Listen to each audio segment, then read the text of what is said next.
Be'ez Hashem Yisboch, we begin Perek Hamisha, the 5th chapter in the Rambam Hilchos Shabbes, the laws of Shabbos, and the Seibes Manim, the book of designated times, which in this parak we discussed still continuing regarding Erev Shabbos, which we spoke about of that putting stuff on, starting malachas from before Shabbos, and regarding putting food on from before Shabbos. Now we discussed regarding the final thing before Shabbos, which is lighting the candles. Rambam gets halacha aleph regarding the obligation of lighting Shabbos candles. Halakas neighbor Shabbos, the lighting of the candles on Shabbos, ain't rishus, it's not optional. Meaning, imratza madlik, if he wants to take a light, imratza ain't madlik, and if he doesn't want, he doesn't have to light. And so to b'loi mitzvah, neither is it like a lower level mitzvah, she'ein chayiv lirdaf acharei sheyasena, that you don't have to run after it until you actually do it. For example, you have the mitzvah of eruv chatzeres, the rabbinic mitzvah of making an eruv of different courtyards that allows you to carry from one common area to another one, if it's not the biblical area. If a person doesn't want to carry on Shabbos from one courtyard to another, he doesn't have to make an eruv. So it's a mitzvah that you don't have to pursue, or washing your hands before you eat, which is an obligation. But if you don't want to eat bread, you don't have to wash your hands. Ella, rather here, this mitzvah of Ner Shabbos zeh chayva. It's an obligation. And whether it be men or women, chayim least, but between their dog or Shabbos, there's an obligation for them to have in their home a lit candle on Shabbos. Even if he doesn't have what to eat. He has to go knocking on doors. Shemen is in there. He has to buy oil and light a candle. Because that's included in the category of the delight of Shabbos. He has to make a blessing before he lights. Bless you, Hashem, our God, King of the world, that He sanctified us in His commandments. He commanded us to light the candle of Shabbos. Just like you make a blessing on all things which are rabbinic obligations. And it's still considered that Hashem commanded us. Halacha beis, mutal shamesh b'nei Shabbos. You're allowed to utilize the Shabbos candle, but who as long as as long as the thing that you're utilizing it for doesn't require great analysis. But it's something that you have to be very precise in how you see it, to see it very clear. You're not allowed to try to differentiate to the light of the candle, because we're concerned that you might come to tilt it to have better light coming out of it, which is obviously forbidden on Shabbos because of Havara and the possible kibui. Halacha gimel. Regarding the time of lighting Shabbos candles. Hamadlik, the one who lights, has to light when it's still daytime, before the sun sets. Now women are commanded on this more than men, because they're around in the homes, they're the caretaker. They're also engaged in taking care of the needs of the house. Even so, the man has to warn them, and to check them regarding this. And to tell them and to the members of the family, Erev Shabbos before it gets dark, Hadlikas in there, light the candle. Now, let's say it's not sure, is it already dark and the Shabbos already started, it did not start. Once it's shkia, once it's already the time that it might be considered Shabbos, which is a twilight period, you can't light Shabbos candles anymore. Now, when the sun sets, until you see three medium-sized stars. Who has man nikr? This is the time which is called bein hashmasha b'chamakom. Whenever we talk about between the shemashas, between the suns, we mean this. It's a time period which not sure if it's daytime or not sure if it's nighttime. And in all places we treat it stringently. But there we cannot light because it might be Shabbos and forbidden to light candles. If someone does a malacha by twilight, before Shabbos or at the end of Shabbos, by mistake, is going to be liable for a sin offering. Now, these stars that we said, the three stars, we're not talking about large ones which you could even see during the daytime, like planets. Now, I don't mean small ones which could only be seen at nighttime. We mean the medium-sized ones. When you see these three medium-sized stars, there's a lot of other, then it's definitively nighttime. Now, regarding the wicks that can be used for the Shabbos candle. The wicks that you could use to light for the Ner Shabbos, but you cannot use it something that the light on it flickers on it, which means to say that it doesn't stay so well. So since it doesn't light so well, we're concerned that you might come to tilt the oil to the wick, then you'll be doing Havara, the one of the Lamates Malachas of lighting a fire.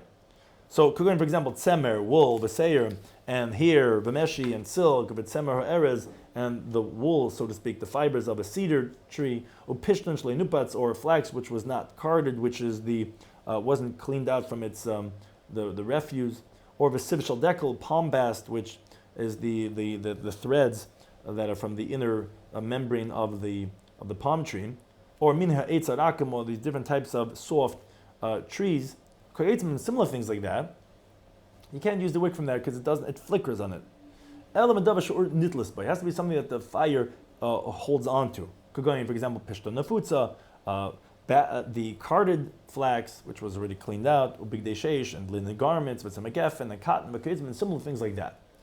Moreover, the one who lights, he has to light the majority of the wick that comes out. He has to make sure that he lights that, not just to touch part of it and light it. Halach above. If someone wraps something that you could light with, which we just spoke about, on top of something, wraps it around something that you cannot light with. So it depends why he's doing this. If he's trying to make the wick thicker to increase the light, so he's actually using the underneath thing as part of it, then also it's forbidden. And the reason why it's forbidden is because then you might come to light with the inferior wick on itself, because using it as part of the wick. Now, if he just wants to make the wick hard, that it could stand, that it shouldn't fall down, but not to use it actually part of the wick, then it's permitted to as just to help it stay afloat. And we're not concerned you might come to use it itself. You could put a grain of salt, which salt actually makes the oil clear that it should be drawn after the wick, or a grushel pile, which is a clump of grinded beans, and which makes the lamp go slower and not to light too fast. You could put these things al pi haner be'erev Shabbos on the opening of the lamp on Erev Shabbos. She'yidolik b'leil Shabbos, that it should light well on Friday night. Now, all wicks that we said you cannot light with for Shabbos, but ois memedur, you can make a fire out of them, and that's bein l'scham kenegda, whether to just warm yourself up. Abba said bein l'sham, whether to utilize its light. And it's bein agabe menayda, bein agabe karka, whether on a candelabra, whether on the ground. And the reason is because since it's a huge fire, it's gonna burn each other up. It's not like just one wick of a lamp. Because we only said it's forbidden to make it as a wick just for a candle itself. Halachas, moving on to the oil, the fuel that you use for the candle. So the oil that you can light with for Shabbos, has to be the type of fuel that it gets drawn after the wick. But regarding oils that don't get drawn after the wick, for example, zephyr's tar, even if it's liquefied, v'shab and wax, v'shem and kik, which is oil that's made from the fruits of a tree called the kikoyin, or va'alga, which is from a fatty tail of a sheep, or v'chelav, or fats. You cannot light with them. Now, Rambam explains both of these two halachas that we had. Why can you not light with wicks? That the fire doesn't hold on to it so well. Or you cannot light with oils that don't get drawn after the wick. Because so now the light of the candle might be dark, either because it's flickering because of the wick, or because the oil is not being drawn after the wick. So it's going to be dark. And he's going to come to tilt it when he's utilizing because he's not getting such great light. Well, that will be the malach of avar, and therefore they're problematic. Halacha tes, now regarding fats which were melted, or the intestines of fish which were also liquefied. So there, in these two cases, as long as as long as you put in just a little bit of good oil inside of it, umadlik, and then you could light it, because from the ikra halacha, these things you could light even without mixing in some oil, because really gets drawn after it. The Chum only said it's asa because you might come to light with chelib which was not mohutach, or kibbutz dogma that were not nemeichu. But once you mix in a little oil, so then they didn't make it exer in those cases. Now, regarding oils that you cannot light with at all, even if you mix it with good oil that you could light with, you cannot light because they don't get drawn after the wick, and you can have the problematic fuel inside over there. You cannot light with itron, which is the waste matter of tar, which is used for illumination purposes, because it has a bad smell. So what? So you might leave with a Shabbos candle lit, and you leave. The obligation is to sit there to get the light of the lamp. So to believe it's three, you cannot light with balsam oil, for the opposite reason, because it has a good smell, and you might use from it for some perfume from the lamp, and whoever utilizes the oil from a lamp is liable for extinguishing, as Rambam will explain the Perikid Beis Halacha Beis. It's also jumps. and it could catch fire onto the walls of the house, and the whole house could be up in flames. And so to believe in nafta, not in the white nafta, and that's problematic even during the weekday, and they show off because again it jumps. People they say it could bring to dangers. Therefore, one should never light with such a fuel. It's permitted initially to light with all these other oils, like radish oil, and sesame oil, and turnip oil, and all similar things. Only thing that's forbidden are those that we mentioned before, that the sages said are forbidden because they don't get drawn after the wick. Now, regarding rabbinic decrees of utilizing the oil. So, a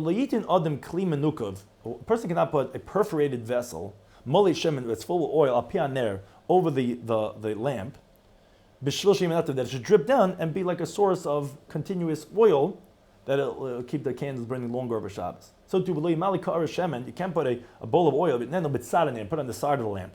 And be eaten rishab sil put one end of the wick inside of it, so and then that goes through the lamp. No, so that it should draw, that's problematic. Zeretz, a rabbinic decree, you might come to take the oil from the vessel, which that's problematic, because since it's part of the source of the lamp, it's considered mechaba, because it would have continued lighting and it's going to be extinguishing it. And the reason why here we're concerned, Shari lo nimes bener, didn't get disgusted that when you have a fire in the lamp, it ruins it. But here it's in a different vessel. And it's forbidden to have benefit on Shabbos from the oil that was lit with, and even if the lamp goes out, and even if it dripped out of the lamp, so it's like on the table, because it's considered what's called set aside, which one of the categories of muktzah is machmas isser because of the prohibition. It's designated for a prohibited entity of a havara of a lamp, and therefore you can't have any benefit from it. Now, but if let's say you connected the vessel that has the oil with the lamp, besid, or with lime, or with clay, okay, it's simple things, then it's mutter, then it's actually permitted to have that lit. Because since it's one vessel, now people are going to stay away because of the Isser Shabbos. Here, it looks like two different things. You might come to use it, that's problematic, and anyways, not have any benefit from it at all. Halacha Gimel, ein noisten kli tachas haner. Now, a different halacha. You now put a vessel beneath a lamp, l'kabel b'shem Shabbos, so that the oil that's leaking out, it'll receive it, it'll catch it. No, because you're nullifying the vessel from its preparedness. Meaning, initially it was permitted to move this vessel, whatever bowl you took out of the cupboard. But now you can make it forbidden to move it because of the oil that's inside of it, which is muktzah, like we said. So it's like as if you're destroying that vessel. Or another way of explaining it is, since you can't move it anymore, because it is a muktzah, because it has the muktzah oil inside of it. It's like soldering it in its place. It's like almost like you're doing a malacha. Now, then the son of but if let's say you put it in from before Shabbos, well then mutter, then it's permitted for it to catch the oil. Now, but you are permitted to put a vessel beneath a lamp on Shabbos to get the sparks, because there's no substance to the sparks. They go out right away. You would be able to move the vessel afterwards, even after sparks went into it, so it wouldn't be you didn't nullify it from moving it anymore. But you now put inside of the bowl water, even from before Shabbos. The reason for that is because it's going to be making the extinguishing of the sparks go out quicker because it's falling into the water, and that, even though you're doing it from before Shabbos, is problematic. Halacha Daled, regarding rabbinic concerns regarding utilizing the fire. So in Poland, one is not allowed to check their garment to get rid of lice from it, to the light of a lamp. And so to be current, you cannot read something that you have to read with good light. You're not allowed to read to the light of a lamp. Even if the lamp is very high up, 2 stories up. Even if it's 10 stories, 10 houses, one on top of the other, and the lamp is on 10 stories high, you're not allowed to try to get delouse to its light, even on the bottom. You might forget, and you might come to tilt even though it's so high. Now, because you need the light, so you're going to be so busy what you're trying to do, and you're going to tilt it as one would do during the weekday. But if you have 2 people reading the same thing, mutar and likras lifnei, and they're allowed to read in front of the lamp, because each one's going to remind his friend if he's starting to forget, starting to say, hey, it's Shabbos. But they can't be reading from the same thing if it's 2 different articles, let's say. Each one is busy with his own article. He's not going to see the other person coming to tilt the lamp. Halakhat Ezvav, Hatinoikis, the young children, They're allowed to read in front of their teacher, in front of their Rabbi, to the light of the candle. Why? I mean, because their teacher, their Rabbi, protects them and they safeguard them. They're intimidated and they're not going to come to tilted when they're reading. But he's not allowed to read, even though they're there. Their intimidation is not on him. No one's going to tell the Rabbi anything. He might come to tilted when he's reading. But he's allowed to look and glance at the sefer, to the book, to the light of the candle that they're learning from until he sees the beginning of the topic, and that he has to help them read. And then he could put the sefer in their hands, but they can read in front of him again, because that's not really analyzing, so we're not concerned then that he's going to come to tilted in that situation. If you have vessels that look like each other, garments very similar, and you can't recognize which is which, only if you look very closely, then you're not allowed to bring it close to the light of the candle to differentiate between them, because you might forget and you might come to tilt. Therefore, you have the following ramification. If you have a waiter that's not the set waiter, he's not allowed to go and check regarding which cups or which plates to the light of the candle. He doesn't recognize them. And that's bein b'nei shel shemen zayis, whether it's a lamp from olive oil, bein b'nei shel naft, whether it's a lamp of naft, which has great illumination. It doesn't make a difference. He's still going to come to tilted, and we have that concern. But the set waiter, he's allowed to check to the light of the lamp, cups and plates. But that doesn't have to check very well. He knows the difference between the cup and the plate, and because he always serves. Now, but if it was a lamp of olive oil, we don't instruct him to check to that light, because although it's permitted, there's still a decree that maybe he might come to go ahead and utilize the olive oil, and therefore better not to tell him to utilize that. But regarding the checking, that's not a problem. Now regarding being careful from extinguishing the lamp. When there's a lamp, a candle behind the door, you're not allowed to open and close the door in the normal way, because it's going to extinguish it. Rather, you have to be careful when you open and when you close the door. Also, now open up the door opposite a fire on Shabbos, so that the wind might come and blow on it. Now, and that's even if there's only a common wind. And that's the decree, because you might do it even when there's an uncommon wind, which would definitely put it out. So therefore you have to be careful in all situations. One is permitted to put the Shabbos candles on top of a tree which is connected to the ground. Does not be concerned, maybe you're going to come to take it from the tree after you extinguish it, and you come out there utilizing a tree on Shabbos, as we discussed later on Perek Aleph. No, since anyone's not allowed to utilize the lamp after, even after it's extinguished, so there's no concern that you might go on the tree to utilize it. Regarding the shofar blast to announce the oncoming on Shabbos. For every city and every town of the Jewish people, they blow 6 blasts on Erev Shabbos. But taking the blow on the high area, so that all the people of the city and all the people from the surrounding areas could hear the blast. In the first blast, so those who were standing in the fields, they would stop from plowing, from hoeing, from doing the work in the fields. But the ones who are closer cannot enter the city yet until the ones who are further out, until they could come, that they all enter into the city together as one. So people shouldn't suspect those who were further away, who come in later, as if they continue working after the tekiyas. Now, after the first shofar blast, you still have the stores are still open, but and their shutters are still placed out. He starts blowing the second blast. They remove the shutters, they put it back on. And the stores are closed. But you still have the hot water and the pot still placed on the stove.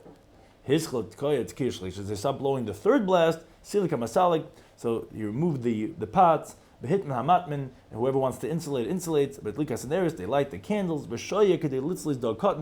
then the one who's blowing the blast, he wastes just a little amount of time, enough time that if someone wanted to roast small fish, or to get to put on the bread onto the oven wall, and then he does a tekiah, a trua, which are shorter blasts, and then a tekiah, and then b'shabbos, and then he rests, and then it's Shabbos. Tekiah Rishayna, the first blast, tekiah isa b'mincha. That's done in the afternoon. Vashlishis, the third one, is Krav L'Shkei is close to when the sun is setting. And then you do the last three of the six very quickly right before. And so do they blow after Shabbos, after the stars have come out, to permit the people to go back to their work. If Yom Kippur is on a Friday, so law you taking, they wouldn't blow Erev Shabbos, because anyways you're forbidden to do malacha on Yom Kippur. Now, Chalis b'Matzah Shabbos, if Yom Kippur is on Sunday, on Matzah Shabbos, so loy taken, they wouldn't blow, because Yom Kippur is just as holy as Shabbos regarding the prohibition of doing malacha, and you don't have to blow to stop people doing malacha from Shabbos to Yom Kippurim. And V'lim Avdilin, you do Havdalah because the Kedusha of Yom Kippurim is as severe as the Kedusha of Shabbos, and therefore you only do Havdalah when you're going from a higher sanctity to a lower sanctity, or from Kodesh to Chayil. Now, Yom Tov Shechalis B'Erev Shabbos, if Yom Tov is on a Friday, then taken. Then you blow because you want people to stop doing malacha b'eichel nefesh that you're allowed to, let's say, cook and things like that, which are forbidden now going into Shabbos. But v'lim avdil, you don't do havdalah, although Matzah Yom Tov you do havdalah. But since the sanctity of the day you're going into, Shabbos is more forbidden than you're coming from, you're not going to make havdalah separation. Chalis la'achar Shabbos, if Yom Tov is on Sunday, it's after Shabbos. Mavdil, you do havdalah from Shabbos to Yom Tov, but like taken, and you don't do it tkiyah because you're going from a Shabbos which was already forbidden into Yom Tov, and therefore you're not going to have to make tkiyahs to stop people from doing malacha.